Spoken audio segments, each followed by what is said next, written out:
Jadi memang betul seruan-seruan pencopotan Kapolri, pencopotan Kejaksaan Agung Republik Indonesia itu menjadi animo masyarakat karena memang masyarakat merasa bahwasanya ada kecelakaan dalam penggunaan tupoksi yang dilakukan oleh aparat-aparat penegak hukum, khususnya Kapolri hari ini. Saya hari ini terkesan santai karena memang situasi penyampaian aspirasi kita juga sudah kesekian kalinya ya, bukan dalam artian saya santai tapi saya tidak bisa berapi-api. Kemudian daripada itu yang perlu kita soroti bersama-sama hari ini, posisi Kejaksaan Agung yang seolah-olah cuci tangan. Posisi yang seolah-olah cuci tangan ini menunjukkan bahwasannya memang Kejaksaan Agung Republik Indonesia ini tidak bisa menjalankan putusan yang sudah dijatuhkan kepada Sylvester Matutina. Sylvester ini yang kemudian kita lihat sebagai manusia biasa, hari ini mendapatkan kredibilitas dan perlindungan hukum atau privilege dari Presiden sebelum Pak Prabowo, atau sebut saja Presiden Jokowi yang sampai hari ini masih dituntut mengenai jasa palsunya, yang kemudian tiba-tiba juga diangkat jadi Bloomberg ekonomi global. Ya, kalau penyampaian itu tadi kan we talk the talk, not only talk the talk. Nah, saya tidak mau sorot secara personal. Biasa saya sebagai seorang akademisi kalau saya mau sorot secara personal. Tapi yang perlu saya sampaikan di sini, ketidakbenaran penerapan hukum dan juga kemudian warisan-warisan oligarki serta kelompok-kelompok korupsi, kolusi dan nepotisme sebenarnya harus diberantas. Memang betul kata Ibu Sunardi, ketika ada reshuffle melakukan bersih-bersih itu harus sampai dengan akarnya. Dan setiap siapa yang ditangkap koruptor hari ini selalu menyampaikan dan menyebutkan bahasanya di situ terselubung ada nama Jokowi, selalu ada nama Jokowi. Lagi-lagi saya tekankan secara definitif saya tidak menyampaikan penekanan terhadap personal, tapi saya menyampaikan bahwasanya memang ada dalang di balik ini semua. Pertunjukan-pertunjukan dramatis yang kita tonton hari ini, penangkapan koruptor, kemudian juga penangkapan para pihak-pihak pelanggaran hukum yang selalu menyebutkan nama Jokowi, ini justru mengindikasikan bahwasannya dalang sebenarnya adalah Jokowi. Itu yang harus kita perhatikan. Artinya di dalam sebuah pertunjukan kita percaya bahwasanya dalam pertunjukan ada produser, ada sutradara. Siapa yang menjadi produser, siapa yang menjadi sutradara, itu yang harus kita pikirkan dan itu menjadi PR kita bersama. Bukan tugas saya di sini untuk menceramai ibu atau bapak-bapak sekalian, tapi memang tugas saya untuk bagaimana menyebarkan tentang aspirasi yang hari ini tidak pernah sampai mungkin, tapi tidak pernah didengar dan tidak pernah direalisasikan. Dan apabila memang aspirasi-aspirasi kita hari ini hanya menjadi tuntutan-tuntutan yang tidak pernah direalisasikan, maka hari ini Kejaksaan Agung, aparat penegak hukum, bahkan Presiden hanya selesai dalam tataran konsep, tapi tidak selesai dalam tataran eksekusi. Apalagi orang-orang di dalam ini kan orang-orang akademisi dan bahkan lebih paham persoalan-persoalan hukum daripada saya. Artinya kita bisa melihat bahkan orang yang lebih paham sekalipun tidak mampu untuk menjadi eksekutor dari pelanggaran hukum. Lantas siapa yang mau kita harapkan? Yang kita harapkan adalah animo masyarakat, penyampaian aspirasi yang bisa menunjukkan bahwasanya memang dalam negara demokrasi ini kritik perlu, tapi juga perlu ada solusi. Kritik dari masyarakat, solusi dari mana? Solusi dari pemerintahan. Jangan minta kritik, minta solusi juga dari masyarakat. Karena kita memilih kalian untuk memberi solusi untuk kita. Kalau kalian minta solusi sama kita yang memberi kritik, itu sama saja kita buat makalah, kita yang isi, kita presentasikan untuk kita pelajari sendiri. Tapi kalau pandangan sebagai akademisi, tapi kalau pandangan sebagai aktivis, Kejagung gagal, Kejaksaan Agung gagal. Bukan saja permasalahan itu, kalau ibu bapak sekalian hari ini periksa, itu masih ada kasus-kasus yang lain yang masih keterkaitan dengan Sylvester Matutina ini, dengan Kejaksaan Agung. Bagaimana aplikasi-aplikasi dormen yang membobol bank BNI merugikan negara hari ini, itu kan tidak pernah diangkat. Dan melibatkan siapa? Melibatkan aparat keamanan negeri. Ini ada Jakpro, ada apa, jaksa muda, ini semua mereka kerjanya apa sih, kan begitu. Ya maksudnya kalau tidak mampu bekerja lebih baik nggak usah begitu ada kejaksaan agung, nggak usah ada polisi. Kita tidak minta secara gamblang untuk dibubarkan, tapi evaluasi dong, evaluasi itu aja. Pos Koraka itu dia hadir untuk memberikan hal-hal sifatnya ya, evaluatif. Bukan seolah-olah secara gamblang disampaikan kalian kalian juga, enggak, tapi evaluasi yang dimaksud itu kayak reshuffle, bersih-bersih dan sebagainya. Dan kalau misalnya tidak bisa juga evaluasi, ya sudah, dibekukan saja. Kalau dengan dibekukan juga tidak bisa, ya udah, berarti dibubarkan. Tapi kan kita tidak menginginkan itu, negara kita negara demokrasi. Ya diganti kan, reshuffle diganti. Artinya seperti itu. Kita juga menghendaki sebuah negara itu bahwasanya negara harus ada rakyat, harus ada pemerintahan, harus ada pengakuan dari negara lain, harus ada wilayah, harus ada aparat keamanan, harus ada legislatif. Kita mengakui itu semua. Kita di sini juga bukan orang-orang yang kemudian bodoh. Itu juga orang-orang yang paham tentang bagaimana syarat terbentuk satu negara. Tapi bagaimana dalam satu negara itu ketika demokrasinya gagal.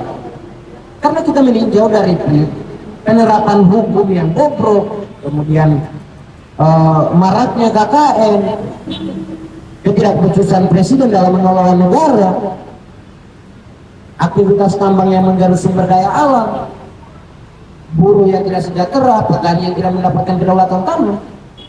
Itu syarat-syarat demokrasi gagal. Di sini bukan saya menyampaikan kuliah ya, mungkin saya tidak menyampaikan kuliah di sini. Tapi apapun yang terjadi hari ini, kalau benar-benar tidak ada ibu-ibu sekalian, ya tidak ada yang menyuarakan persoalan tangkap Sylvester Matutina ini. Mari kita beri aplaus dulu untuk ibu-ibu sekalian, untuk ibu-ibu sekalian. Luar biasa memang. Luar biasa memang, ibu-ibu menjadi pelopor pergerakan hari ini. Pelopor pergerakan untuk bagaimana menegakkan hukum setegak-tegaknya. Jangan jadikan hukum ini sebagai sebuah alat, sebagai tameng untuk melindungi kekuasaan. Jadi alat penguasa bisa ya, bilang begitu. Ya, untuk melindungi kekuasaan, jangan dijadikan tameng untuk melindungi kekuasaan. Karena hukum yang paling baik adalah hukum rimba. Saya pikir seperti itu ya. Hukum yang paling baik adalah hukum rimba, dan memang jelas hukum pidana itu adalah hukum yang paling buruk. Karena kita buat undang-undang hukum pidana saja kita adopsi dari kolonial. Kalau teman-teman tahu, kita mengadopsi dari kolonial. Makanya mungkin saya masukkan satu penyampaian ahli dalam sini, Sultan Takdir Ali Sabana. Dia pernah menyampaikan bahwasanya bangsa Indonesia adalah bangsa yang lemah karena bangsa Indonesia adalah bangsa yang hanya menerima. Bahkan sekelas kemerdekaan saja kita menerima pemberian Jepang. Ini sejarah yang dibawakan. Setelah kita menerima kemerdekaan dari pemberian Jepang, lalu sekarang kita diberikan kemerdekaan seolah-olah bansos itu adalah kemerdekaan. Sekarang kita tidak mau menuntut kemerdekaan yang hakiki dengan hadirnya orang-orang korup seperti Harun Masiku atau orang-orang yang nepotis seperti Jokowi dan Sylvester Matutina dan berupa jaring laba-laba lainnya. Maka kita tidak ada bedanya dengan orang-orang yang dimandori oleh Soekarno pada zaman Rumusa. Kita hanya batu-batu kecil yang berharap dibaptis kalau kita tidak melawan. Saya pikir banyak pembelajaran dari kasus-kasus yang terjadi saat ini. Tidak kunjung ditangkapnya Sylvester Matutina merupakan satu kecederaan penerapan hukum, di mana statusnya Sylvester Matutina yang sudah inkrah, yang harusnya sudah dipenjarakan 1,5 tahun kata Bunardi tadi, itu harusnya sudah selesai. Tapi upaya menjadikan hukum sebagai tameng kekuasaan saat ini, karena memang ada perlindungan dari kekuasaan-kekuasaan, menempatkan posisi Sylvester Matutina seperti diuntungkan. Oke, di satu sisi Sylvester Matutina diuntungkan, tapi apakah Sylvester Matutina ini bisa membendung animo masyarakat? Ini baru sebagian yang berbicara tentang permasalahan Sylvester Matutina. Ini baru sebagian kecil yang berbicara tentang perlindungan Jokowi terhadap Sylvester Matutina. Bagaimana kalau ada kajian-kajian hukum dari akademisi-akademisi hukum lainnya? Bagaimana nantinya ketika advokat turun langsung? Maka dari itu Sylvester Matutina jangan terlalu bersenang hati karena ada Jokowi di belakangnya. Saya harap Sylvester Matutina setelah Jokowi selesai dengan tugasnya untuk melindungi Anda akan menggunakan baju oranye, dan kalau perlu semua pelanggaran-pelanggarannya dijunto-juntokan di dalam pelanggaran-pelanggaran tersebut. Mungkin akhir penyampaian saya sampaikan kembali lagi, saya tegaskan hukum yang paling jelek adalah hukum pidana, karena kita mengakomodir hukum pidana KUHP kita itu dari kolonialisme Belanda, dan hukum yang paling benar adalah hukum yang tidak pernah dijadikan alat oleh kekuasaan. Dan apabila hukum tidak kunjung ditegakkan, maka jangan pernah tanyakan apabila keadilan mencari jalannya sendiri. Hasta la futura siempre, patria o muerte. Nabi sudah menang, tanah air atau mati. Terima kasih. Terima kasih, Jay. Yang sekarang yang diperlukan sekarang ini ya, diperlukan era Jokowi itu adalah keberanian. Keberanian dari Kejagung, keberanian dari Kejari, keberanian dari polisi untuk yang tadinya menjadi alat penguasa, tapi sekarang harus bisa kembali berfungsi sebagai berfungsi sebaik-baiknya. Jadi kami di sini ini adalah untuk mengembalikan wibawa hukum Indonesia yang sudah lama hilang karena seorang Jokowi. Sekarang kita dengar dari emak-emak lagi, Mak Susi, ya, gimana pendapatnya. Kemudian setelah itu Ustadz Raja, ya Pak Raja, mari.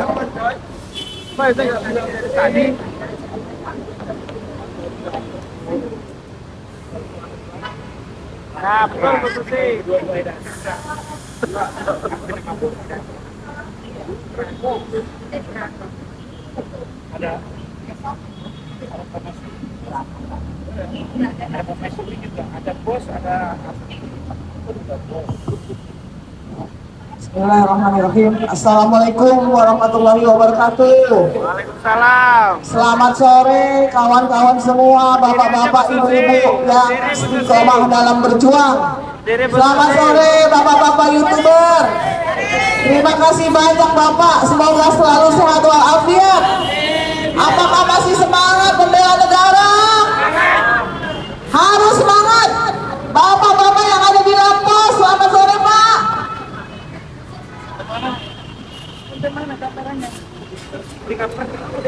Bapak-bapak yang di dalam pos, bapak tentara, bapak polisi yang di depan, selamat sore, semoga selalu sehat dalam lindungan Allah Subhanahu wa Ta'ala. Hari ini adalah hari Jumat dengan hujan rintik-rintik.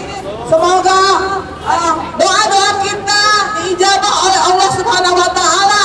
Hari Jumat adalah penghujung hari. Mari kita berdoa, semoga Allah memberikan pemimpin yang amanah, jujur, dan membela rakyat.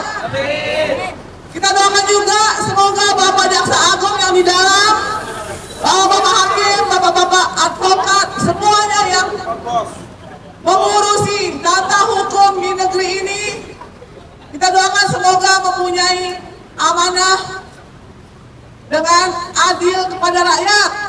Jangan sekali-sekali mendustai rakyat, jangan sekali-sekali menzolimi rakyat. Pak, kami ingin bertanya ibu-ibu di sini, bapak-bapak di sini semua sudah tua renta, sudah tua-tua tetapi jiwanya masih muda. Kami agak kecewa sedikit karena kaum Gen Z jarang mau turun ke jalan untuk mempertahankan hukum yang adil di negeri ini. Mungkin mereka diancam di sekolahnya atau di universitasnya. Kalau mereka bersuara, mungkin mereka akan di-DO. Demokrasi harus berjalan dengan baik di negeri ini. Jangan sampai negeri ini dijajah oleh orang-orang atau pengkhianat-pengkhianat bangsa. Pak Jaksa yang terhormat, sudah berapa kali kami berdiri dan duduk di depan pintu gerbang yang megah dan indah ini, di belakang dan di depan, tetapi sampai sekarang Sylvester Matutina masih bebas berkeliaran. Mereka masih tersenyum melihat ibu-ibu, bapak-bapak di sini. Mereka menganggap kami sebagai debu. Mereka tidak mengindahkan hukum yang ada di Indonesia. Hampir semua orang-orang yang tersangka seperti Tom Lembong, Noel, semuanya yang ada menyebutkan nama Jokowi, termasuk Menteri Agama yang dulu, Pak Yakut, menyebut nama Jokowi. Tapi kenapa herannya Jokowi itu masih melenggang bebas? Sepantasnya Indonesia mengadili Pak Jokowi karena kesalahannya sudah terlampau banyak, sudah tidak bisa dihitung sebanyak rambut banyaknya. Jadi kami mohon Bapak penegak hukum mengadili para perusak negara, mengadili para perusak hukum, karena hukum itu harus ditegakkan di negeri ini, bukan dikangkangi. Betul Ibu-ibu? Harus ditegakkan. Jangan gara-gara perintah oligarki Bapak menjadi ciut nyalinya. Oligarki itu numpang di negeri kita, Pak. Kita yang punya negara, bukan mereka. Mereka uangnya banyak hasil dari rampokan tanah air kita. Itu mereka rampok, batu bara, tambang ilegal, emas ilegal, semua mereka rampok. Kebanyakan dari negeri mana? Nah, dari negeri tirai bambu yang diimpor tenaga kerjanya kemari. Padahal mereka ada buruh kasar, bukan tenaga ahli. Mereka buruh kasar yang ditaruh di Morowali, yang ditaruh di semuanya, di Rempang, orang-orang Rempang tersingkirkan, pribumi tersingkirkan. Mereka membuat negara dalam negara seperti di PIK 2. Kami tetap harus ada rasa kebangsaan yang tinggi. Jangan biarkan Garuda dililit oleh naga. Bapak-bapak di depan yang naik motor, mobil, kendaraan, bus, silahkan bela negara, Pak, sesuai kemampuan masing-masing. Jangan Bapak terlena oleh keadaan saat ini. Hukum harus ditegakkan, keadilan harus ditegakkan. Semua harus bekerja sama, saling bahu-membahu membangun negeri ini. Harus, tidak boleh tidak, karena kalau bukan kita siapa lagi? Negeri ini sudah hancur lebur. Jangan sampai anak cucu bangsa Indonesia menjadi kacung di negeri sendiri. Ya Allah ya Tuhan, hari Jumat saya hanya minta satu untuk sore ini. Berilah kami pemimpin yang bijaksana, yang adil, dan tangkaplah mereka-mereka yang sudah merusak negara. Amin. Semoga Allah mengabulkan doa-doa kita di sore hari ini. Semoga anak cucu kami bahagia, sejahtera di negerinya sendiri. Sekali lagi, equality before the law harus ditegakkan. Bapak Agung yang terhormat, semoga Bapak dalam keadaan sehat walafiat, dapat memberikan kebahagiaan kepada rakyat semuanya untuk melihat negara ini tidak hancur di negeri sendiri.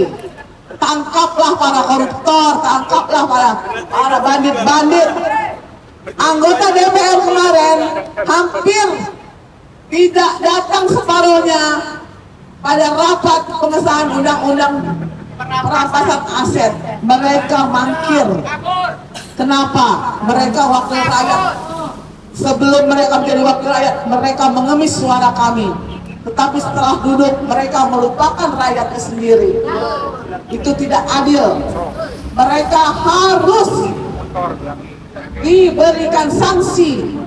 Kenapa mereka maunya enak aja, gak mau mikir? Di ruang sidang hanya tidur, duduk, kopi, makan kue enak-enak, pelesiran ke luar negeri, pakai dana APBN. Gajinya selangit, beratus-ratus kali dari gaji UMR anak-anak mahasiswa, anak-anak S1, S2 yang ada di Indonesia. Mereka ngantri cari kerja, tapi mereka berleha-leha tidak memikirkan rakyat. Bayangkan, kalau seandainya mereka,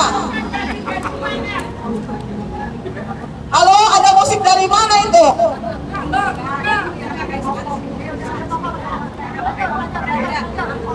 Kami lanjut ya.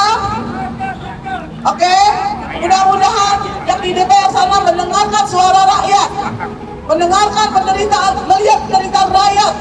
Jangan sampai mereka berebutan kursi, tetapi kursinya bercopot kakinya semua.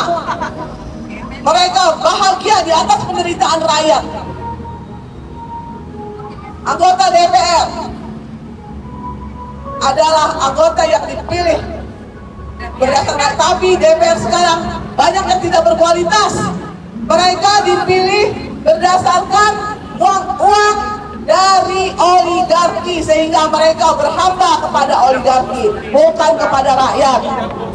Jadi masih banyak anggota DPR yang beriman, yang baik, tapi tidak banyak. Yang banyak adalah yang mementingkan diri sendiri dan kelompoknya atau partainya. Terima kasih banyak, mohon maaf lahir batin jika kami berbicara agak keras. Sekali lagi, salam merah putih, Tangkap dan adili Jokowi. maju mundur gentar, Untuk menangkap dan adili Jokowi. equality before the law. Tangkap dan adili Jokowi. Itu adalah keinginan rakyat untuk menjadi negara lebih aman, lebih sejahtera. Harus salah satu penyebabnya, penyebab dari segala kehancuran di Indonesia adalah Jokowi. Save Indonesia from the translator of the nation. I love you. Silakan Pak. Sekarang Pak Raja adalah yang terakhir ya. Setelah itu kita akan membuat woro-woro untuk tanggal 2. Assalamualaikum warahmatullahi wabarakatuh. Alhamdulillah wassalatu wassalamu ala Rasulillah Muhammad bin Abdullah wa ala alihi washabbihi wa mawalah wa la hawla wa la quwata illa billah. Alhamdulillah, Jumat sore ini kita masih diberikan kekuatan oleh Allah Subhanahu wa taala untuk menjaga negeri kita dari para perusak-perusak negeri, yaitu oligarki. Bapak Presiden kami, wahai Bapak Pak Prabowo Subianto, kami ada di Kejaksaan Agung ini menjaga marwah Bapak sebagai Presiden, Pak. Kami tidak ingin negara kami diinjak-injak dengan Bapak sebagai nakhoda Indonesia ini, Pak. Sekali lagi, kami tidak ingin negara kami diinjak-injak oleh perusak negara, yaitu oligarki, biar kerusakan negeri ini. Maka kami jaga marwah Bapak sebagai Presiden. Cuma kami tidak ridho dan tidak ikhlas, Pak. Kami rakyat disuruh taat undang-undang, sementara pemerintah yang membuat undang-undang bersama DPR menginjak undang-undang. Salah satunya dengan hadirnya Wapres Gibran yang usia 36 tahun, kemudian dia jadi Wapres kami, jadi pemimpin kami. Dunia akhirat kami tidak ridho, Pak.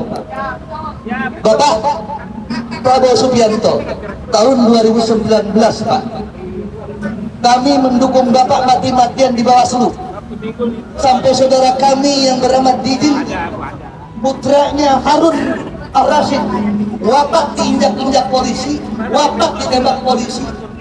Adakah sekarang Bapak bangkit untuk membangkitkan itu kembali, Pak, agar hukum ini tegak? Kami mohon dengan sangat, Pak, kembalikan marwah Bapak sebagai Presiden. Tolong anak kami yang bernama Harun Al-Rashid, Bapak angkat lagi keadilannya.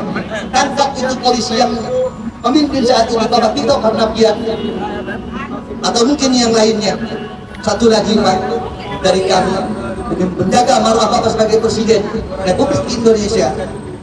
SDA alam, Pak, yang kami miliki sebagai rakyat Indonesia, tolong diambil, Pak. Jangan dikuasai oleh asing asuh mereka itu, Pak. Sungguh kami tidak ridho. Satu lagi dari kami, Pak, negeri ini konon katanya ada hukum, konon katanya Bapak teriak keadilan di Filistin. Kami mohon dengan sangat, Pak, tegakkanlah keadilan negeri kami, Pak. Hukum menjadikanlah dia berdiri negeri ini, Pak. Jadikan dia berdiri di negeri ini, Pak. Tolong tangkap Silvertes Batutina yang sudah menginjak-injak hukum di negeri ini. Wahai Jaksa Burhanuddin, kau adalah Jaksa Agung. Namamu Burhan, itu adalah kebenaran. Dan itu adalah agama. Coba Pak pikir olehmu, Pak. Renovasi itu kejaksaan, Pak. Perbaiki itu kejaksaan, Pak. Tentu kami akan hormat, tentu kami akan bijak berbicara kepada Bapak. Kalau Bapak tegakkan keadilan, jangan cuma hanya omong-omong, Bapak. Itu saja dari kami. Tolong sekali lagi Bapak Prabowo, Bapak Kapolri, juga kalian tidak mampu memimpin kepolisian, harap Bapak mundur. Harap Bapak mundur, harap Bapak mundur. Atau nanti kalau pulang Pak Prabowo dari luar negeri, tolong berhentikan itu Sigit Prabowo, Pak. Karena dia sudah merusak kepolisian negeri Indonesia. Itu saja dari kami sore Jumat yang di hari Jumat yang sore ini. Mari kita berdoa pada Allah Subhanahu wa taala agar Allah berikan kepada kita pemimpin yang amanah di esok hari. Amin ya rabbal alamin. Dan kemudian satu lagi yaitu Pak Prabowo sudah tangkap Jokowi yang kerusakan negeri ini.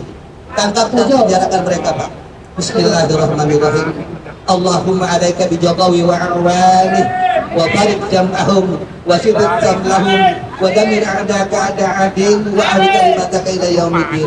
Rabbana atina fid dunya hasanah wa fil akhirati hasanah wa qina adzabannar wa qina adzabannar wa qina adzabannar. Bi fadlika subhana rabbika rabbil izzati amma yasifun wa salamun alhamdulillahi alamin wa lakum minkum. Wassalamualaikum warahmatullahi wabarakatuh. Warahmatullahi wabarakatuh. Terima kasih teman-teman semua. Itu adalah akhir dari posko rakyat kita. Tapi kita akan selalu ada di sini. Kita akan hari di sini. Bukan di hari apa, tapi pastinya yang namanya Poskora akan terus berada sampai Silvertes ditangkap. Kami ingin tahu bagaimana keberanian dari Kejagung, polisi ataupun Kejari. Bagaimana sikap kalian? Apakah kalian masih takut kepada penguasa? Ingat, rakyat negara ini punya kami, Pak. Anda harusnya takut kepada kami karena kamilah yang membayar Anda. Terima kasih. Wassalamualaikum warahmatullahi wabarakatuh. Tidak boleh, Pak. Ini untuk saya. Bapak siapa? Bapak siapa? Oh, Pak Medi. Temannya Pak Medi. Iya. Pengumuman hari Senin, Bu Meno. Oke, terima kasih. Pengumuman hari Senin. Oke. Katanya hari Senin mau ke Kemendikbud. Tanggal 2 diumumin. Tanggal 2. Ini gimana kalau kita mau bikin woro-woro untuk tanggal 2 bisa? Ya. Oke. 2 KPK. Ya. KPK dulu, KPK. Ya, KPK dulu ya. Ayo, berdiri. Nah, gitu dong.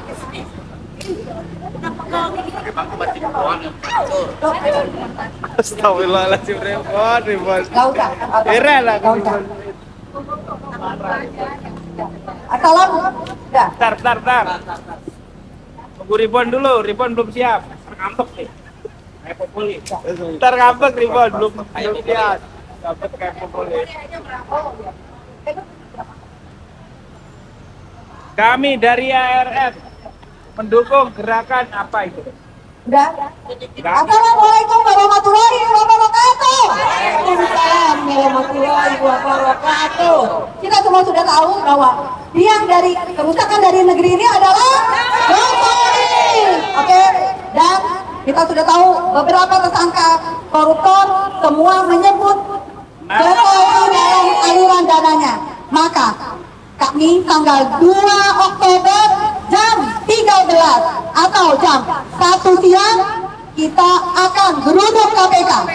Kita akan desak Ketua KPK untuk berani nggak meriksa Jokowi. Nah, kalau tidak bisa, kami yang akan menyeret, kami yang akan menjemput.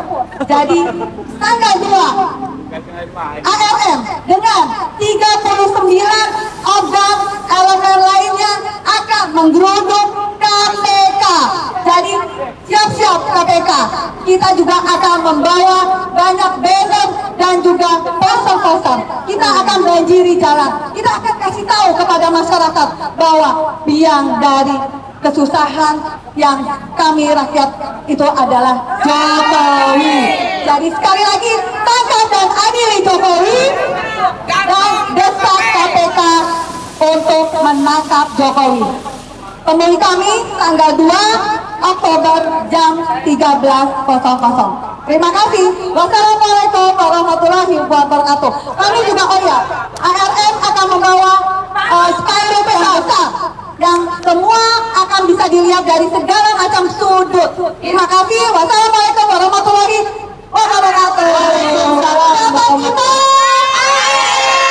Bapak kita, tangkap dan adili Jokowi, tangkap Silvester, masukkan Gibran, masukkan Gibran, Oke, terima kasih. masukkan Gibran. Sekarang kita sudah ijazah. Sudah menonton. Demikian tadi tayangan di depan Kejaksaan Agung Republik Indonesia bersama rakyat dan Mapan ARM. Mereka mendirikan posko rakyat tangkap Silvester Matutina di sini. Wassalamualaikum. Iya, siap. Ayo dong.